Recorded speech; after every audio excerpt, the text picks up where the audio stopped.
Welcome to my video about a call I got for a water leak at this beautiful home on Lake Travis, about an hour from Austin. Notice there's two wings here. One wing is a bedroom, one wing is a master closet. They have flat roofs. Not only that, those flat roofs have rocks. That's an aggregate ceiling or aggregate roofing material on top. Here's the initial photos that I saw. I took the initial evidence of water intrusion, and it looked pretty small at first.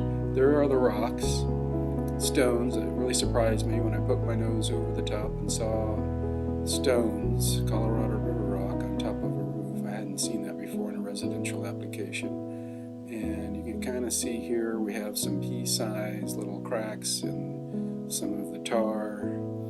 Well, I started to open it up a little bit, bit by bit, to see what we had, and I immediately saw we had some rotten wood, some mold, and I just started pulling more to see how far it was going to go, not taking more than I had to. I had to remove the crown molding, of course, and we're trying to preserve as much drywall as possible. And really, unfortunately, the framing had been eaten a fair amount, so it got pretty messy there. You're looking at a styrofoam sheathing there on the outside of the studs. We'll see more of that later. Here you can see there's really little left of that outer fascia board type framing, or the outer, I call it, it's not the fascia board, but it's a part of the framing there. It's on the end. Here's a rusted nail. Here are all the little critters, all the little bugs. So we've had intrusion with, I don't think they're termites, mostly ants, and we had to take care of those. So it was a bad situation, really surprising situation, way more than the homeowner had anticipated.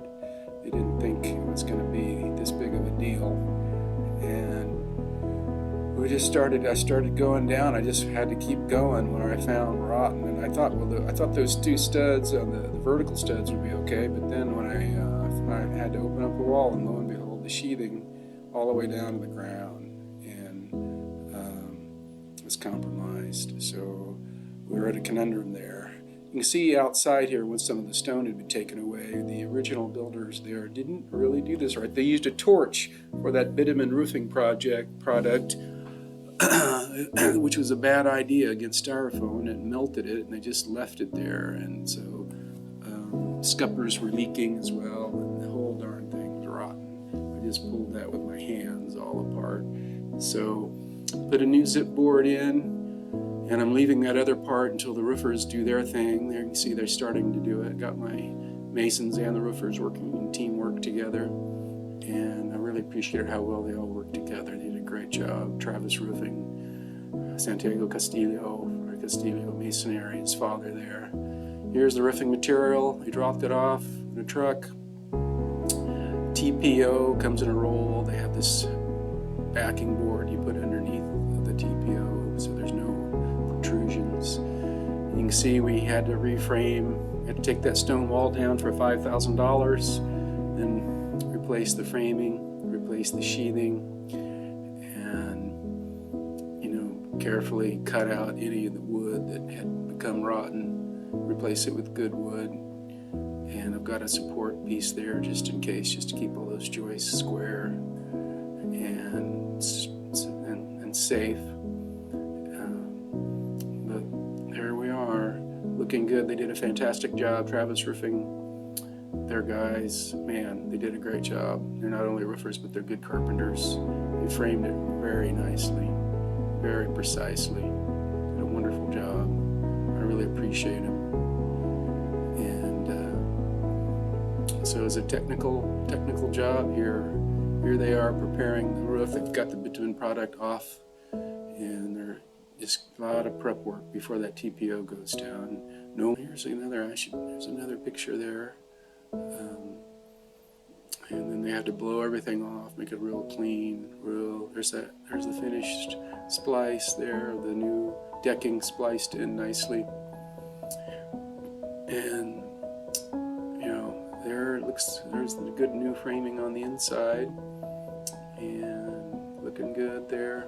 Had to re-insulate everything, obviously, and keep the drywall to a minimum, try to keep the price down for the client. It would look really good, and it felt really great to finally have that house sealed up and put back together.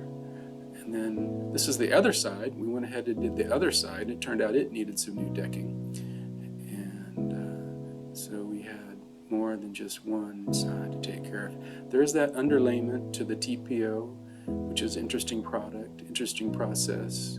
They use an epoxy to glue it all down and seam it together. There's one of the seams, and they flashed everything really well. It just turned out fantastic. I'm so happy with how it turned out. I took these pictures a couple of days after it was done, and the tree had dropped some stuff on there, so it's not perfectly clean. There's the new scuppers, brand new scuppers, beautifully done, tied in so nicely, very precisely, watertight. A little bit of flashing there on the stucco siding of the house.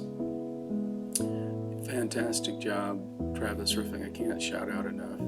Made the scuppers a little longer, keep some of that water off the stone, keep the mold down. There's the old rusted scuppers. They're in bad shape. And there's another view of one of those scuppers. But by and large, this little project turned out pretty nice. It turned out as an expensive repair, way more than the client bargained for.